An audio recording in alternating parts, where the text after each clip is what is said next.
Speaking of the band, how are the Lilacs? Band's going well. We have our first new material in over 25 years coming out August 16th. Yeah? Yeah, it's a 4-song EP we recorded in Nashville. So that's exciting, something I absolutely never expected, you know. When we talked last, you mentioned you had some time blocked out to do the band thing this summer. Was that it, the recording? Yeah, that was it. Went down to Nashville and recorded these 4 songs with Richard Lloyd producing, who was the guitar player in a band called Television, you know, who was a hero of mine. So that was really a thrill to get to meet him and get to hang out for 4 days recording down there. And yeah, so the band is active again. We have product coming out, and I never thought, it just gives me so much happiness and so much joy to play. That's just really what it gets down to. And the fact that I get to do it as a 51-year-old man, I just didn't see this one coming. That's awesome. It's a great thing. What are the songs about? You know, it's the songs in all these cases. That's a good question, because the topics of rock and roll typically are young people's topics. Right. It's about desire, more often than not, sexual desire, loss, but not like the loss, like you don't write a rock song about, you know, your dad dying, the kind of things that I deal with as a rabbi. It's about, you know, losing a relationship or something of the sort. It's mostly about desire and loss. And, you know, both those emotions take on a much richer dimension when you get to be an older person. Right. So the way that I've tried to balance that is to still write about the typical rock and roll themes, but to do it in a way that has a little more emotional depth, a little wider emotional color palette than I was able to do as a 23-year-old. Right. So yeah, the one song is very much about doubt, you know, which is something that I think is hand in hand with faith. That, you know, a richer belief comes out of acknowledging doubt and exploring doubt. Right. So that, you know, I'm talking about that, a real moment of doubt. And the other song it's an old song that's, it's a love song about a failed love, classic rock and roll stuff. Fictional or real? Oh, it was absolutely real. Oh, yeah? Absolutely real at the time. Fortunately, my wife is very tolerant about me singing all these songs that I wrote in my 20s about other women. So, yeah. Nice.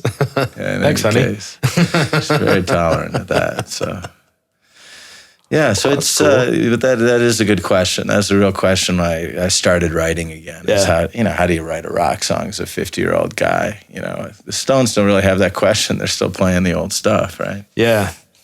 Yeah, I've wondered about that, about the role of that outrage and the kind of the angst that fuels so much. It seems like when we get older, we have, if anything, like more reason to be angsty and outraged, and yet everybody's got their volume turned down. Their rough edges are worn off or something, or they're too tired to give. You know. Yeah, I think, you know, that can be the case. I see another phenomenon too, because I have congregants here who are retirees. I've also seen this with my own father, where you have people where for a period of time in the middle of their life, they have a career and family and these types of responsibilities so they hold back on the aspects of their personality, which can get them in trouble. Yeah. Right? Because they don't want their family to fall apart. They still want to have a paycheck. These types of things hold you in check in the middle period. Then you retire and your kids are out of the house and all those restrictions are gone. And so there's that anger comes out again as a drive, and there can be this sort of it's a different kind of anger, but it's similar to adolescent anger that ends up driving people in what they're doing and the causes that they're involved in. Once they're fortunate enough to be in a place where they're retired and they have a little more freedom. So it never goes away. I don't think it goes away. That's fascinating. I don't think it goes away at all. That makes me feel better I was just reading for some reason. an interview with Nick Cave, who's a rocker in his 60s. And he's like, I got as much fire as when I was in my 20s. That hasn't gone away at all. Right. Obviously, you write from a different subject position, and you act upon your anger from a different subject position because you're a different person. So it's integrated into who you are in a different way. But no, I don't think that fire goes away, and I think it's a shame when people ignore it. Yeah, because it's who you are. Right, and that's in there. Yeah, right. Yeah, I grew up listening to some thrash metal and like really angsty guys that would really gave a damn about all kinds of things, and so I've been wondering a lot about that, looking around at some of my friends that are deep in their careers and with their white picket fences and things like that, and wondering, do you guys care still? I still do, but I've crafted a really weird life. I don't, so I'm the outlier here. But what about the rest of you? You've crafted a life where you've been able to do that. And I crafted a life where I was really able to do that until I was about 40, and now it's really important that I'm fortunate enough to have a pretty integrated self, and and I present that as such. But I'll really be curious what parts come out after retirement again. What different things come to the fore. But I think the reality is most people have this big chunk of their life in the middle where it isn't really about integration. It's more about restricting aspects of yourself, and that's sad. And then when you let those things, I also see this after people have divorces where they let things out of parts of themselves out again that they haven't had to the fore since they were younger, and they can do it in a very, very sloppy way. You just look at all of Sandy and Draper. It's just a bunch of careening ex-Mormon divorcees. It's just that's not pretty to look at, and that's because it's not integrated into a true self. It's just this sort of they're vomiting it out on the ground, right? As opposed to saying, who am I right now? Who do I want to be? What am I aspiring to? And how do these emotions and these desires fit into that? That's a very different question, than the sort of conspicuous consumption and various ways that people can go through this, right? Yeah. In any case. So this is a nice segue into the thing I've been wanting to ask you about today, and that is moral outrage. Moral outrage is, I've been joking around, it's the new black. It's never been hotter. And that's not to say there aren't reasons for it out there, but there's definitely a zeitgeist of it in society today. And I would like you, if you would, to tell us the story of Moses coming down from the mount when he had the law the first time, and what he did, and let's dive into that a bit. Right. So Moses is on top of the mountain. We're having a theophanous moment, to use a fancy religious studies term. He's experiencing a theophany. He's having not only a direct experience with the divine, but he's receiving information from the divine, which is something that's a fairly rare occurrence. So that story is told in the book of Exodus, in the teens somewhere, 15 or 16. Pardon the rabbi for not knowing the exact chapter. And I feel better now too. When he comes down from the mountain carrying the tablets of the law, what he ends up seeing is something that is not to his liking. Now, there's actually a debate among Bible scholars and among rabbis about what exactly is not to his liking. So I'll sort of do a blank description of what he sees, where the Israelites have put together a bunch of wealth that they stole, that they asked from the Egyptians. I had to modify that one. That they asked from the Egyptians on their way out of Egypt. And they took all of the precious metals, the gold that the Egyptians gave them upon their leaving Egypt, and they made a golden calf. So there's a golden calf being paraded around, and there also are various festivities that are going on around this golden calf. And so there are religious festivities, a big party of sorts going on. Right. So the real question, and this is a question of Bible scholars, the standard way to understand this as far as rabbinic literature is concerned, that the transgression is idolatry, and that they have built an idol just at this moment where Moses is coming down with the law. That's one of the ones listed is no idols in its way, right? Depending on how you interpret that as well. I don't want to get too much into the technicalities. So that's the standard way of understanding. That is, Moses becomes incredibly angry. I'm coming down with this law that says no idols, and here you are worshiping an idol. And he gets angry, and he smashes the tablets. There is some question there. A lot of Bible scholars think that the real issue to that particular writer was not so much the calf, because really what the law says is that you should have no gods lifnei in the Hebrew, sometimes translated as before me. It really means sort of over me. It's not saying that there aren't other divine entities other than Yahweh. It's saying that Yahweh is number one. Right. So what's the problem with the calf then? If Yahweh can still be number one, and there can be this calf. It can be number two. Sure. We're just worshiping number two. They've got an airtight alibi available to them. Yeah. So then this is, so this isn't the rabbinic tradition, but Bible scholars talking. So then what's the problem? Well, the problem is the party. Right? So that's the real issue. That we have probably, licentious sexuality, drinking, various things going on here that are, Moses, this is a serious thing. I just talked to God and I'm bringing down, the guidelines for civilization here. And you guys are having a drunken orgy, right? So that's...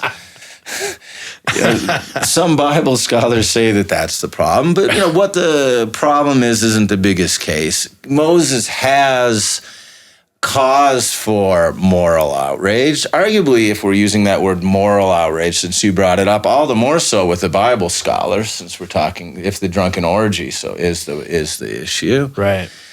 And gets angry and breaks the tablets and chews the Israelites out. This isn't the only time that Moses does this. This is basically the entire story of the book of Numbers, is that the Israelites complain about wandering in the desert. Moses gets mad at them. God gets really mad. Moses intercedes and says, God, please don't destroy them, and then we move on. Right. That's the book of Numbers in a nutshell. It happens over and over again. So, there is a lot of sort of so-called moral outrage on the part of Moses in that moment, but very much on the part of God, particularly in the book of Numbers. He swallows up a bunch of people who rebel. In the story of Korach's rebellion, the earth swallows them up. So God can also get incredibly angry and vengeful. This is a part of the Old Testament that Christians tend to not like. So, right. Yeah, or they're taught to not like.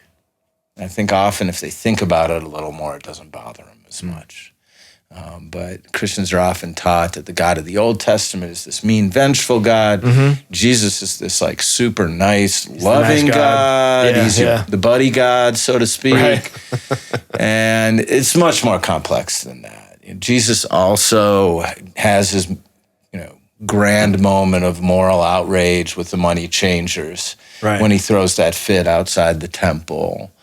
And God also can be incredibly merciful. He has 13 attributes of mercy that are outlined in the book of Exodus. The God of the Old Testament can be very merciful. So it's much more complex than that, but we do tend to think about it that way. Right. But if we go back to Moses, a real moment of moral outrage. Do you think, what do you think he was actually feeling in that moment? From all your... this is reading. I don't know what Moses is feeling in that moment.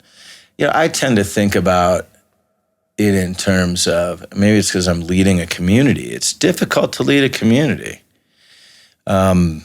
And it's very difficult to bring people along when you feel convinced that something is good for the community, or to sway people away from something when you're convinced that something is clearly bad for a community. That is not an easy thing to do. And it's very easy to get frustrated with that. And frustration is always very close to anger. I mean, it's an interesting thing. I mean, in that sense, there's a real tension in Judaism about the moral outrage that you're talking about. Yeah. So I'm not going to be able to give you a clear answer today. That's okay. So I'll say that right off the bat. That's fine. But I can very much nuance the two aspects. I can nuance the two aspects that are there a little bit. That's why I'm here. I appreciate your ability to do that. Yeah, because there isn't really a clear answer. Because if we go a little bit later than Moses, if we look at the biblical prophets, the opening of the book of Isaiah, where Isaiah is absolutely in a stance of moral outrage, as the prophets often are. Isaiah and Amos probably most famously. If you haven't read the book of Amos, go and read the book of Amos. It's short and there's great stuff about justice in there. In the opening of the book of Isaiah, Isaiah is essentially saying to the people of Israel, you are not living up to moral standards. You're not taking care of people who are marginalized in our community. You're not taking care of widows. You're not taking care of orphans. You're not taking care of the people who don't have anybody to take care of them. And at the same time, you're being utterly serious about your ritual religious obligations. You're very particular and very meticulous about the sacrifices that you're bringing to the temple, about your standard religious rituals.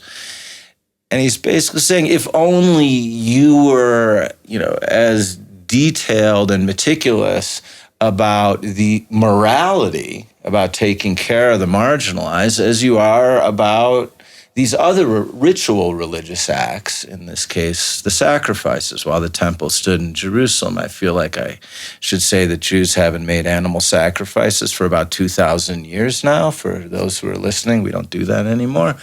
But it was very popular in the ancient Near East, or an old religion. So there was, from about 1500 BCE till the year 70, like everybody else in the ancient Mediterranean, we were killing animals in order to communicate to God. When you say it that literally, it sounds quite odd, right? Because we don't do it anymore. But there's a message there, right, that is very much delivered in a strong voice of moral outrage, that we have this moral responsibility to marginalize members of our community, and we have to take care of them. And Isaiah says it very much in this voice of moral outrage. So you're talking about it. So on the one end, there's this call for what the prophets call mishpat, which would be justice in the sense of a fair legal system. In other words, that we have to have a legal system that takes care of crimes in a way that treats each person fairly, whether they're rich, whether they're poor, whether they know important people or not. We have to have a legal system that functions in a way that's fairly. That's the word mishpat. And also we have to have tzedek, which essentially is a word. It's like when a fourth grader says, that's not fair. That's what tzedek is. Just a basic fairness in society. Equity or equality may not be possible, but at least we should strive for, or maybe things that only God can bring. Humans may not be capable of that.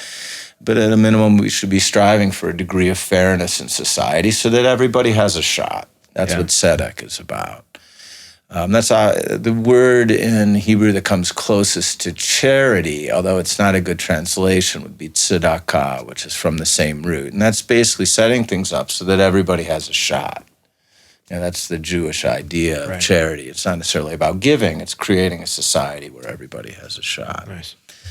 So those are basic values of the biblical prophets. So on the one, and the prophets, these guys, they're wild men.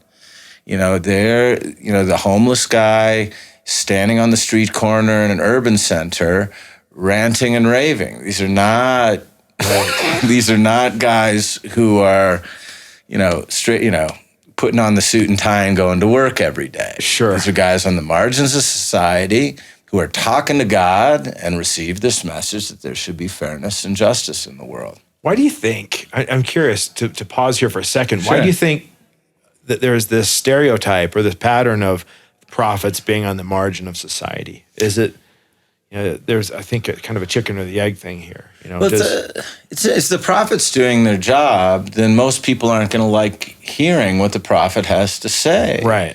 Because in order for what the things that the prophet are identifying in society demand change. Right. And demanding change upsets the apple cart in no small way.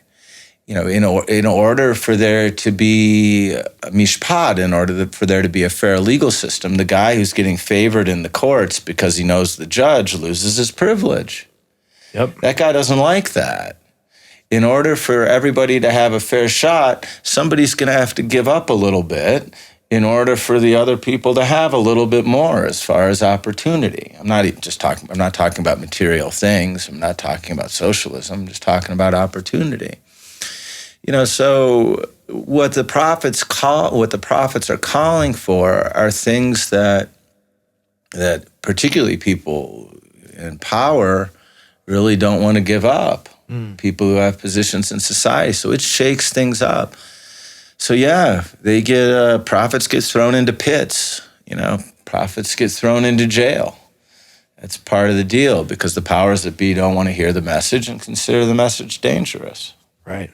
And that goes hand in hand. If you're taking on the role of being someone who's voicing moral outrage, don't expect a good response from the general population. We even see it now with Julian Assange, Edward Snowden, some of these guys, regardless of what you... Right, whether you agree with them or not. But they're doing that thing, though. They're definitely speaking truth to power and calling things out, and they've been shoved clean out onto the fringes. Yeah, absolutely. Essentially to the point where, in some cases they've sort of asked for it, but yeah, there's sure, but yes, it's to a point where the only governments that are interested in those characters at this time are interested in prosecuting them. Yeah, where you can hit that point. And the biblical prophets, we hold them up now as ideals, but in their day, these were people who were, absolutely on the margins. So it's interesting to be reminded of that. It is, because it's hard to differentiate it. Some of these people who are calling things out are the prophets of their day, and some of them are wrong. Some of them are misusing their moral outrage, or may even be morally wrong in retrospect. Right. And it's not always the easiest thing to sort that out in the moment. So speaking of sorting out and moral outrage, I'm sure there are a lot of people in the world right now who feel their own moral outrage bubbling up, and they feel provoked and triggered and frustrated at what's happening in the world right now on many sides. Yeah, absolutely. And what are your thoughts on how to get into right relationship with your own moral outrage, and to know if it's coming from a pure place or if it's coming from your shadow? I'll give a couple of guidelines that the Jewish tradition has. Two different teachers. One's the Baal Shem Tov, who is the 18th century mystic who really the creator of the Hasidic movement, which was a very socially revolutionary and spiritually revolutionary movement in Eastern Europe in the 18th century. And the Baal Shem Tov, in the collection of his moral teachings, he didn't write anything himself, as is often the case with these guys who are talking to God all day. They don't write; they're experiencing. But he had his followers wrote down his teachings in a collection of his moral teachings, the Tzivat HaRibash. And he talks about hitbodedut, which we would translate as something like equanimity, which is another fancy word, so I'll translate that into English people don't understand. It's essentially being even keeled in the presentation of your emotions. Now, humans are going to feel emotions. That's one of the things that we do. And at times we're going to feel very strong emotions. Yeah. Whether they be joy. I had an absolutely amazing piece of chalva today, which is a Middle Eastern dessert.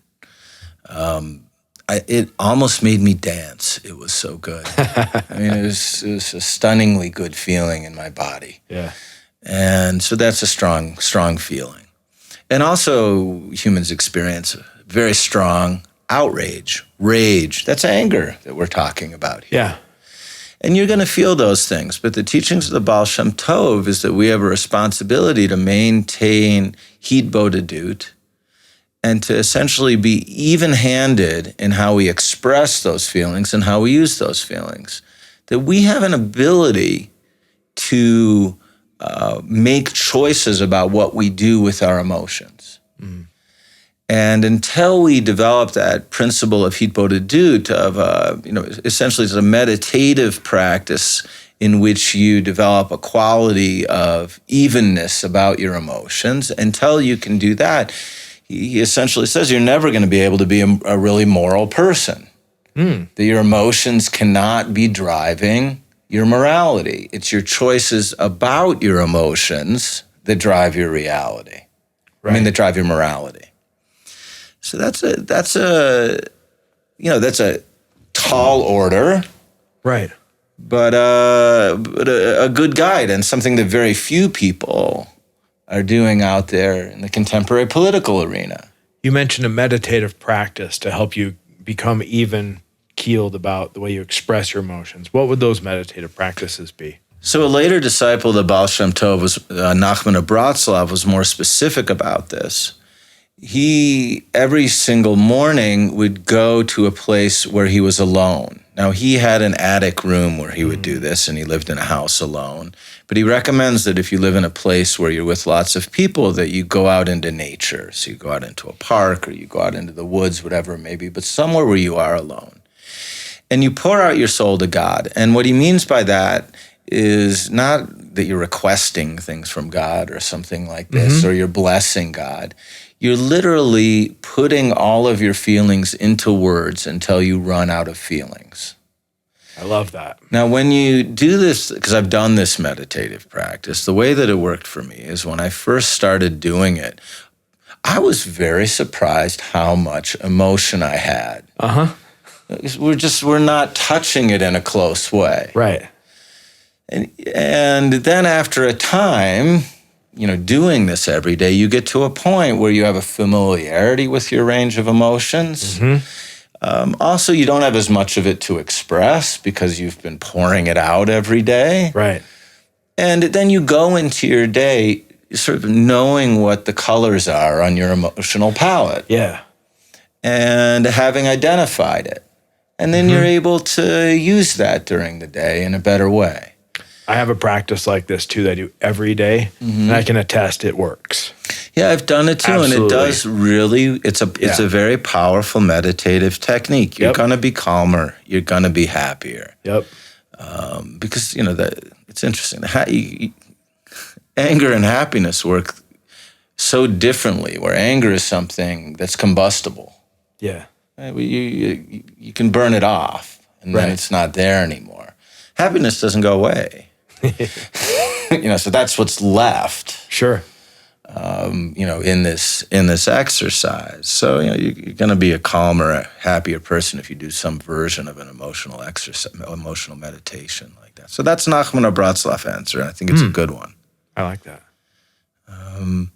So this is something that, in other words, if you're acting upon your anger, that's problematic. We shouldn't. Humor is also incredibly effective at this. I saw this today, and I was reminded of this, where somebody on maintenance staff here is very much a political conservative and a supporter of our president. And somebody in the bridge club who was playing bridge today at the temple came in with a T-shirt that had a profile of the president on it, and the 2 words underneath it were George Wallace. And that is funny. And the conservative guy and Trump supporter, who's the maintenance man, started cracking up. You should be able to see the humor in your own political positions. Yes. And be able to laugh at yourself. Yes. That's an important thing to diffuse these kinds of things. If you can laugh at yourself, you're going to be approaching someone with different opinions from a much different place. Right. Than if you see that and you get angry. Yeah. We could have had it be the exact opposite thing, someone walking in a MAGA hat or something, or something of the sort, right? Yeah. So being able to humor is an incredible diffuser of situations like that. So, Do you think Moses needed to? Did he fall short on his meditative practice? Well, Moses is not good in anger. He doesn't seem to show any sense of humor whatsoever. Well, he didn't even like talking in the first place. Well, this is the thing that is so, exactly. You're absolutely right. Considering where he started off, he didn't want the job. And the rabbis say that not only did he not like talking, but according to the rabbinic tradition, you have this guy, he has a speech impediment. He's unable to talk according to the rabbinic tradition. Right. Although that's not explicit in the actual Bible. That's rabbinic interpretation of the Bible. So you have someone who doesn't want, it's like asking an introvert to be president. He's just, this guy is not cut out for the job. Yeah. And this is going to be frustrating him. Right. A lot of the time. And the real power of the biblical text, whether we look at the messed up families in Genesis or Moses's less than stellar leadership qualities. Right. This is purposeful. The people writing the Bible are smart people. Yeah. And they're putting forward these messy examples that resemble us and resemble our mess and resemble our life, so that when we read Old Testament, it's exactly what we would do when we blow it. Right. And that's what it's out there as an inspiring negative example. Mm-hmm. And that's a really good way to think about the stories in the Old Testament. The writers know that Moses isn't functioning like a good leader. These are smart guys. Yeah. The writers know that these families are really messed up in Genesis. They're smart guys. Yeah. I've heard this narrative about this story. I'd like your reaction, that what was written on the tablets in the first place was an even higher law. And he comes down and sees that there's no way they're going to be able to hack it. So he, in an act of compassion, he destroys the tablets, says, this is way too much to ask of these people. We have to dumb this down to 10 easier things. I'm sure you've heard all the stories, but what's your reaction to that? That's interesting. It reminds me of Mel Brooks in History of the World Part 1. I present to you the 15 crash, the 10 commandments, right? Yeah, something like that. A good moment. But, there is an idea in the rabbinic tradition that the obligation of the commandments is more than any human being could do. Sure. There's a midrash, which is a rabbinic interpretation of the Bible, early rabbinic interpretation of the Bible, which I think is meant to be funny. It's the way to read this, or the way that I read this anyway, where when Moses received the 10 commandments, he wasn't actually on the mountain. He was under the mountain, in the sense that God picked up the mountain and held it over Moses' head and said, "Do you want the commandments?" And then the story actually goes on, and before that, God went to all the peoples of the earth and said, "Do you want the commandments? Do you want the commandments?" Without the mountain. And everybody said no. who would want to take on 613 commandments? Who would want to live a life that's so rule-based, that's so rigorous? Right. Who would want to have these ritual and ethical demands placed upon us? And everybody says no until he gets to the Israelites last. I mean, we were literally like God's last choice by this midrash, right? Which is funny. That is hilarious. Right? And God's like, well, these are the last people, so I got to get him to say yes. So I'm going to hold the mountain over his head and basically, threaten them with destruction. And then they're like, okay, we'll take it. Right? So it shows more than a little bit of humor there. So there's very much an acknowledgement in the rabbinic tradition that the moral expectations, the moral obligations that are being put upon us are more than any human being can do. And at the same time, we're asked of it anyway. Right. So, it's very strongly aspirational. Which brings my mind to the place of how we, this may be a complete other conversation, but, when we fall short. Yeah, I mean, we're starting that time of the year. It starts, Sunday's a holy day, Tisha B'Av, which honors memorializes the destruction of both of the temples in Jerusalem. And then once we're done with Tisha B'Av, so that'd be Monday, basically sunset on Sunday, I'm supposed to start a process of cheshbon nefesh, of accounting of my soul, of reflection leading up to the period of repentance, which begins in the month of Elul, a few weeks afterwards. So we're starting a point right now. We're right at the point in the Jewish calendar where we're supposed to be really focusing on this. You're supposed to do it every day. But the rabbis were wise enough to realize a lot of people weren't going to do it every day. So we create a more intense season. Sure. Where there's more focus upon that process of trying to become better, of addressing the reality of being an imperfect human. Yeah. Which we can't escape. Right. Always going to be an imperfect human. But the responsibility to address that in an intense way. Yeah, this book right here is about it that's on my desk, and the title of the book is "This is Real and You Are Completely Unprepared." Which really sort of gets at, if we're talking about self-reflection with the goal of improving an imperfect self, this is real and you are completely unprepared is the space you should be in entering that. Yeah. Just profound humility and realizing this is the most serious thing that we do as human beings, and it's really difficult. What is the Jewish approach to repentance or atonement? Right. I'm sort of avoiding that word because it's so heavy, but that's what we're talking about. Sure. We're talking about repentance, and so repentance is something that is done by the individual. Repentance is not achieved.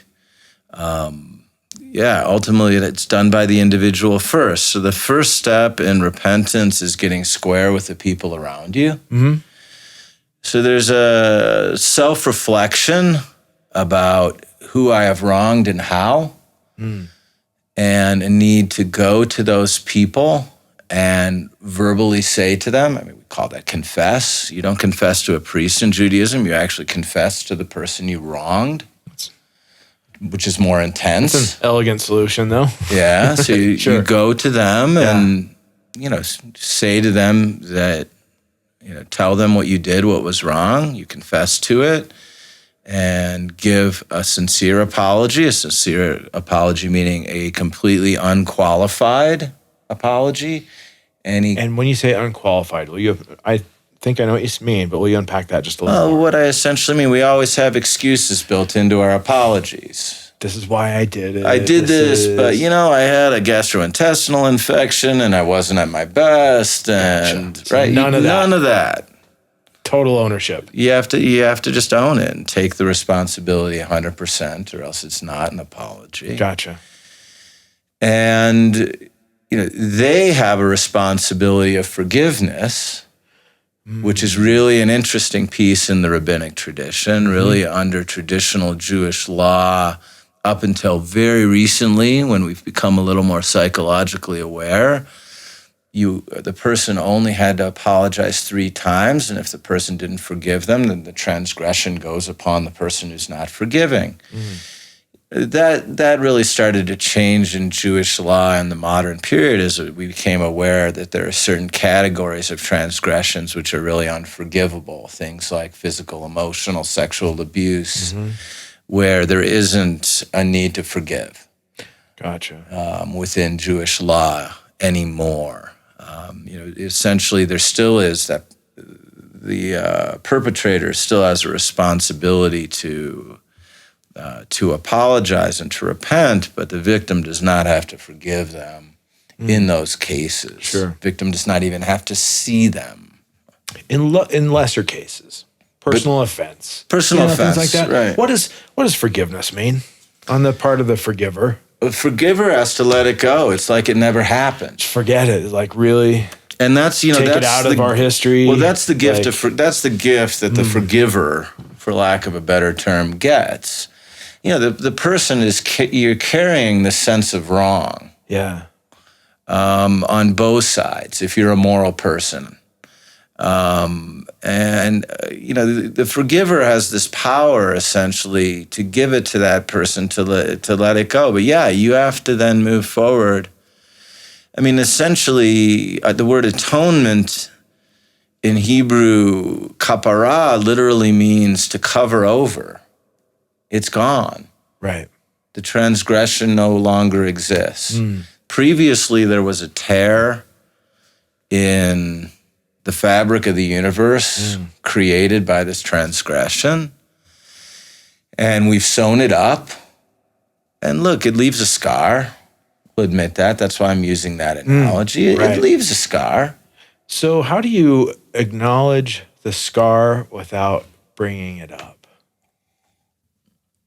While letting it be a thing in the past. Well, that's a really hard one, and that's ultimately the hard part about accepting an apology. It's a very hard thing to accept. That's a weighty matter. It's a very weighty matter to accept an apology because, you're essentially saying to yourself and saying to the world more than yourself, yeah, I'm scarred, but it's like I said before, but this wound that is now sewn up and is a scar is not going to affect my behavior anymore.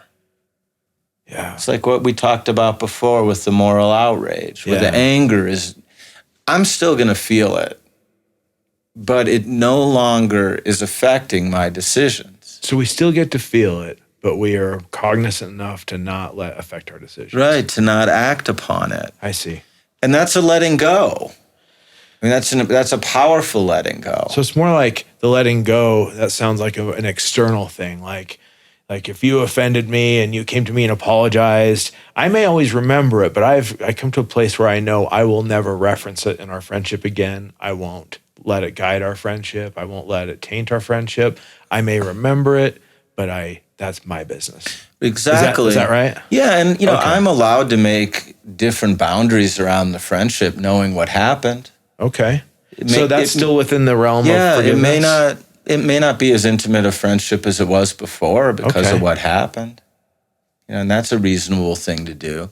But then within those boundaries that I set, I have to operate in a way where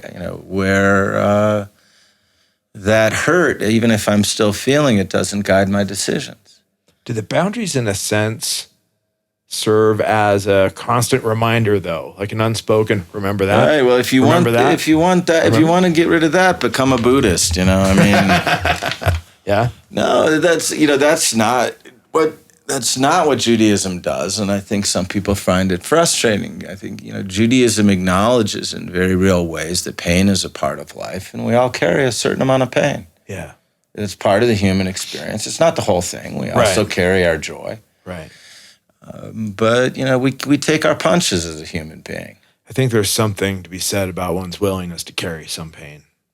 Yeah, and to carry that pain well. Yeah. That's really what the skill is. It's not erasing the pain. I think that's more than humans are able to do. But So it's a willingness to carry it. It's to carry it and live it well, live with it well. Which is that's a different perspective. This is coming from a population that has been persecuted and victimized for thousands of years. So there's an assumption of trauma in Jewish life. Yeah. If we haven't experienced ourselves individually, we carry it epigenetically. I don't know if you know about epigenetics. I do. You know, so essentially trauma is passed on. So particularly if you're an Ashkenazic Jew, if you're a Jew from Christian lands, you're carrying some trauma with you. Right. At the level of DNA. Literally, it's who you are. Yeah. So it doesn't surprise me that the religion has designed itself in a way to learn to live well with pain, because pain's really an inescapable reality for most Jews. It's literally where we have it at the level of DNA. Right. What do you think about the relationship between one's ability to be in good relationship to their pain and their ability to exercise their moral outrage in an appropriate way? Yeah, well, that's what I'm glad you got to it. I mean, that's what we're spinning around to, right? Because there's the kind of anger, I'm mad at this guy because he has a different opinion than me. Yeah. That's one kind of anger, which is sort of a silly anger. Sure. But then there's the kind of anger where there's been real hurt done, whether that be some sort of verbal abuse or physical abuse or whatever it may be, and there's real emotional pain there. This person has betrayed my trust, or these types of things that cause relatively lasting emotional pain. Yeah, if we have not dealt with that, we're going to be out there and we're going to be a flailing, angry mess in the universe. Right. To go back to what I said before, we're that guy vomiting on the street. There was a quote from Marianne Williamson I came across recently where she said essentially that until we've defeated our own inner monsters, we're just going to be constantly seeking them out in the world. Yeah. Yeah, because obviously it's much easier to see it in another than to see it in ourselves. Yeah. So we put our monsters onto somebody else. What do you think about situations where people are angry or feel slighted by somebody they can't have a personal conversation with, like a political figure or something, just somebody that's not in their realm of contact, Yeah, there isn't a good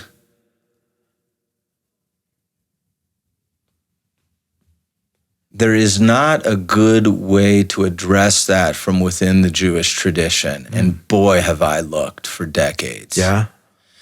So I go to a scholar at Stanford on that one.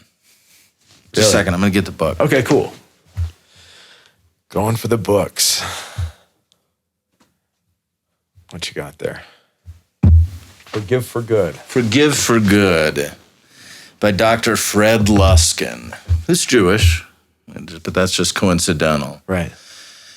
This is this situation where you're almost forced into holding a grudge because there's no way to talk to the other person. The other person has died. The other person's moved on. The other person is refusing to encounter your anger anymore. There can be all kinds of reasons why you're just not able to talk to the person who did you wrong and you can't work it out with them. Or it may actually be a good choice to not talk to that person. Sure. Because talking to that person is just going to consistently be counterproductive. And that has been proven over and over again. Right. So then essentially, what do you do with that? Look, there are a number of things that you can essentially do it. A lot of this, he talks about how we tend to create certain expectations and hopes that are completely unrealistic relative to the person who did us wrong. we have these fantasies, right? That they're going to come back into our lives and they're going to be, repentant, and it's going to make everything all right. Right. So basically, his first lesson is you just have to really let go of that connection to that other person. The encounter with that other person, if it's possible to be in touch with them, is absolutely never going to heal it. So that's one piece. And, then there are a number of methods that he gives of it. One thing that he talks about is changing your story from a story of being a victim to a story of being a hero. So I'll give an example about that. Holocaust survivors. Holocaust survivors, many of them found, and what an example of just for no reason whatsoever, all of us, one day you're in school in Vienna, the next day you're on a cattle car to Birkenau. Your entire family is chosen to be killed in the gas chambers. You are of laboring age, so you're sent over to Auschwitz, which is the labor camp, not the death camp. Your whole family's dead, and you're basically being worked and starved to death. And then you come out of this experience, right? That is a story of being a victim. You just woke up one morning and you're a victim of violence and trauma and loss beyond human comprehension. Right. How do you turn that into a heroic story? What is heroic about that?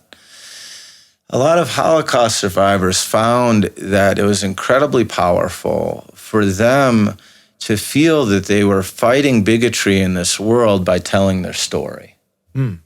So they would go into schools and they would go into various places and they would tell the story of their experience. Not an easy thing to do. They're re-traumatizing themselves doing it, right?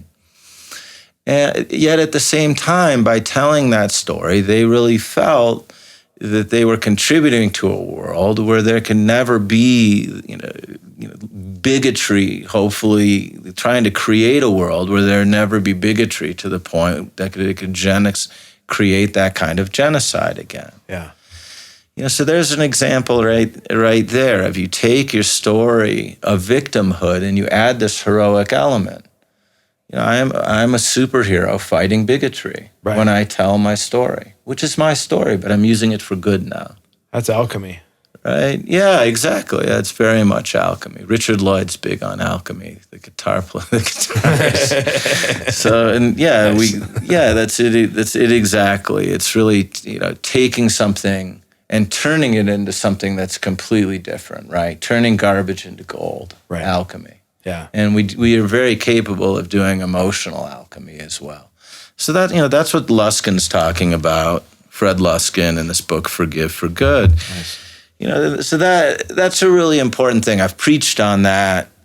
I preached on that in this congregation 2 years ago during our High Holy Days, because it is something that the Jewish tradition really isn't able to handle on its own. And I'm willing to say that. The reality is, for about 3,500 years, a lot of smart people have been thinking about life who are calling themselves Jews.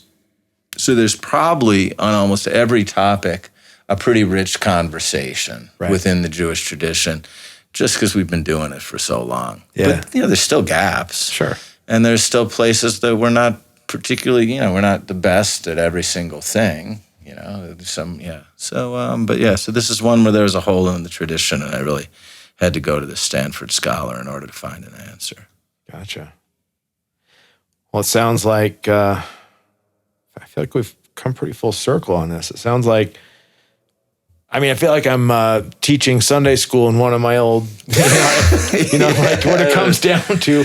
But like what I'm hearing, Rabbi Levinsky here, is that what it comes down to is having your own personal spiritual practice that includes some confession to God or to yourself, or to your higher self, or to your journal, or to your whatever. Doesn't matter what we call it. And repentance and reconciliation, and like those two things. Yeah, that's it exactly. And a meditative process that takes into account emotions can be really powerful. A meditative or process that takes into account emotions. Yeah. So that we can deal with more of this sort of lower level stuff, these sort of everyday frustrations and angers of life. And we can find a way to burn through that. Because as I said, it's combustible. But then there is this higher layer of the fact that we do wrong and we are wronged. And understanding that that is damaging the universe, and we have a responsibility on both sides of that, both when we're wronged and when we do wrong, to work hard to heal that damage. That's just the reality of it. And repentance is what religion calls it, and confession is the beginning of that process. Yeah. You also, I think at the end of the process, you should be able to be in the exact circumstances where you did the wrong, or to imagine yourself in the exact circumstances where you did the wrong, and know that you won't do it again. Yeah. And you should be able to really believe that I'm not going to do this thing again, or else you haven't really gone through the process in a deep enough emotional way. Right. Right. So I should be transformed. I should literally be a different kind of human being in relation to that transgression. A transformational process. Absolutely. Yeah. Or else you're just going to do it again. Right. You're probably going to do it again anyway. We're humans. Come on. Oh, that's so messed up. Right? But we have to keep on holding up this aspiration. Oh, yeah. This aspiration. This is why I get along with undertakers. There's a little darkness in there. I love it. I think that's a perfect place to end, All right, very good. There are probably other conversations in the future, but for now, thank you so much for your time. All right, sure thing. Good That to was see you, Bob. fantastic. Thanks.